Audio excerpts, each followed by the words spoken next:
नमस्कार मंडळी, आज मी असे मालवणमध्ये आणि मालवणमध्ये धुळवट कशा प्रकारे असतात ती मी तुम्हाला दाखवतोय.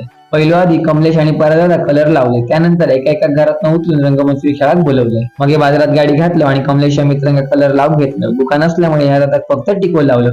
मग ह्या मित्रा पोपट बनवून एकेकांना कलर डोक्यात थापलं. मग म्हातारी आजी एक कलर लावून आम्ही सोडक्यासारखे फिरा होतो. फिरताना वाटे दी पोरं डीजे वर नाचा होते. डीजे तर आमच्या वैभवचं होतो, ते पण आम्ही कलर लावून आम्ही प्रशांत कलर लावून खडपात गेलो. वाटेत आमका मॉडिफाय गाडी घेऊन इथे दादा भेटलो, तर त्यात आम्ही कलर लावलो. मग देववाडची धुळवड त्यासाठी बघू आम्ही देववाड्यात गेलो. थंय आमका बंटी आणि अनिकेत गावलो. थंयसर त्यांका कलर लावलो. नारायण मंदिरात ढोलदांच्या गजरात हे सगळे बेधून होऊन नाचा होते. हयसर दगड उचलून शक्ती प्रसन्न करूची वेगळी प्रथा असा. ह्या दादांवर मोठो दगड जेवढी ताकद असा तेवढ्या ताकदीने त्यानं उचलल्या. मग आम्ही आंघोळ करू चिवला बीचवर गेलो. तर घे म्हणून आंघोळीत लोक आलेली. आतमध्ये गेलो तेव्हा तिथून महेश मांडोळे काढी होतो. त्यांना थंयसर थपकाल मारून 6 बाटले मांडोळे गोळ्यातल्यान आंघोळ करू बंटी सिद्धू रोहित संकेत इलो ते का घेऊन आम्ही व्हिडिओ केलो.